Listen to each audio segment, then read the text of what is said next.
Hello Moglets, today we're talking about my Keqing build. When I was streaming yesterday, people were asking about it constantly. I had recently upgraded her, she was doing some solid damage. People were like, what do you got on her? What do you got on her? So I'm here to share my Keqing build. Be aware that it's not actually all that special, it's just highly upgraded. So we will go over some more recommended and check out the other artifact sets in the game and everything. Maybe talk about some future plans for my Keqing, we'll see. So let's go ahead and start with her stats. Here they are, currently in the middle of 35 to 40, so we have a level 70 Keqing here. Max HP 14k, attack 1764, blah blah blah. Attack is like the only important thing. We do have a bit over 50% crit rate and almost 100% crit damage. And of course, currently, since my team is different elements, we have 15% resistance here. Something I actually haven't tried yet is to see if my stats actually change when I have two fires. In fact, they do. I have over 1900 attack on my Keqing now. I guess it means we could actually get quite a bit more attack by just trying to manipulate some things. Hold on.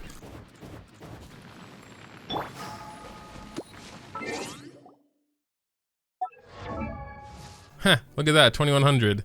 Alright. As for weapons, we currently have Lion's Roar. I think this is one of the best for her. Maybe not the absolute best, but the enemies I'm fighting are always affected by Electro, so it's pretty much just a straight 20% damage bump. And as for artifacts, we have Gladiator's Finale, 2-piece set, and Berserker 2-piece set. I'm still rocking this 2-piece Gladiator's Finale we got from the Ready for the Road event, was it? The subs aren't bad. Sadly, it rolled mostly into energy recharge, I guess, there with a 14%. Didn't really touch crit rate or attack, but overall subs I think are fine. Here on the flower, we do have some boosted stats, 7.9% attack, 5.9 crit rate, and you know, just pretty good subs all around. Here on Berserker's Timepiece, of course, main stat attack. We also have a bit of crit damage there, and that's it, really. I couldn't find anything a lot better at the time I raised it. I just don't have all that many options right now, but I'm gonna start farming artifacts when I hit level 40, probably starting with Viridescent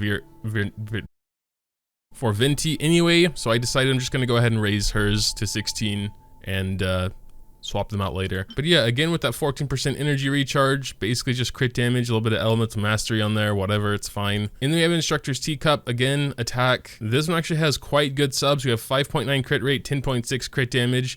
The other two are flat, so it's meh, but crit rate, crit damage, I believe both got boosted at least once, it looks like. I'm not super comfortable with all the substats and how they work and boost yet, but generally, you know, almost 6 crit rate, 10 crit damage, it's not bad. I don't think I even have electro damage bonus as an artifact at the moment, so I could consider that later because she is hitting 90% with electro attacks, so it's like, I have a feeling that should be better than attack. And finally we have Berserker's Battle Mask with crit rate 23 on there. I suppose you could go crit damage as well and try and get your crit from substats. That definitely seems more in-game to me and something I will consider once I'm farming 5-star artifacts. I just personally prefer more consistent numbers. As far as other sets, there's a special 4-piece Electro set, which increases damage against enemies affected by Electro by 35%. I can imagine this set would be pretty good for her because she is always inflicting Electro, and 35% damage is definitely a lot. Full Berserker set, I personally say no because I don't want to always have to make sure I'm under 70%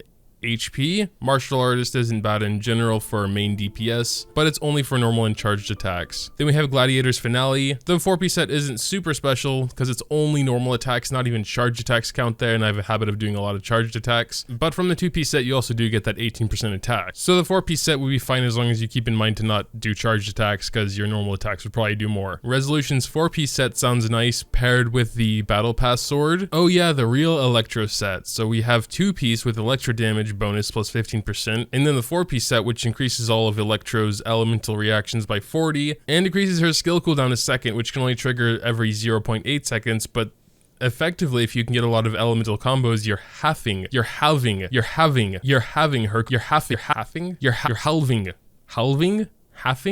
I don't know. You're cutting in half her elemental skill cooldown, which I can imagine, which might not do much for the actual numbers, but for the DPS, literal damage per second, I can imagine it's going to do wonders. Compared to Thunder Soother, which is a much more straightforward damage buff for Electros like Keqing, Keqing is special here because she can pretty much keep them constantly electrified, being able to do more elemental skills plus higher damage from elemental reactions. Also, the 2-piece here is resistance, which is meh for me. I just like deeps. So as for my future plans for artifacts, I'm probably gonna try and finish off Gladiator's Finale because I already do have half. I do have 7 pieces, but unfortunately it's all of 3 different types. And for the goblet, I don't have any that would fit on her. Hopefully I can get to AR40 this week, go fight Storm Terror again and the Wolf. And I believe they can also drop 5-star of these artifacts, you know, maybe it's good ones. Then I can finish off this set because the main set I'm going to be farming when I hit AR40 is Viridescent Veneer, whatever it's called, and that might take a while.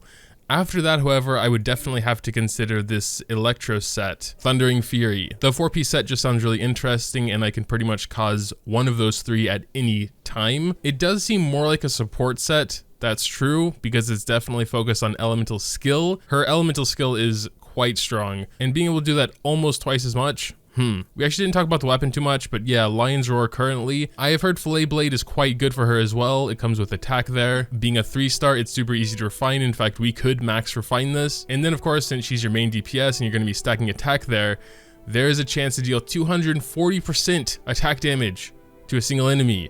It can occur only once every 15 seconds, but the duration in between procs and the proc damage itself, so that 240 will go up as you refine it, as they are blue numbers. We can go ahead and take a look at that real quick. Wow, so that went from 240 to 280% attack damage, and 1 second less. Okay, next rank here you can see, and then it goes to 320, so 40% more every refine. And a second less. Actually seems pretty crazy, so if you don't have Lion's Roar, check for Fillet Blade. I need to go find a good thumbnail image. Of course, all of those dudes have shields. What am I expecting? Alright, so we got Xiangling there.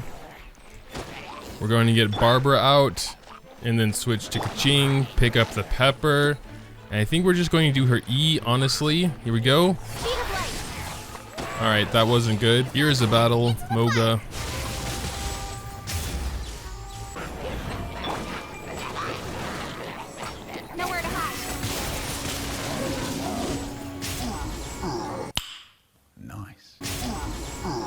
There was a 6200, that ain't bad. Actually, that was probably the highest I've seen from her yet.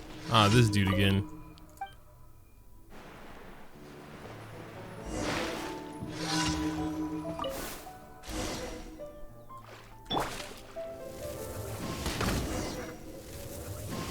Oh, Angry Dimmy. What have you done? I saw that those poor ducks. It was for the pigeons. Go away, I never want to see you again, ever. I'm telling mommy. I'm so sorry.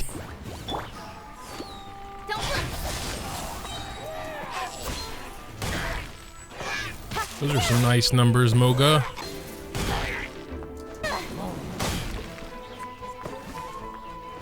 But yeah, this is what I'm going to be sticking with for now. Instead of just posting a picture in my Discord or whatever, I decided to just make a video out of it because I wanted to also talk about like my future plans for her and everything. If you have any thoughts, if you have any suggestions of your own about what build she should have, go ahead and drop those in the comments down below. Leaving a like on this video if you did happen to enjoy is always greatly appreciated as well.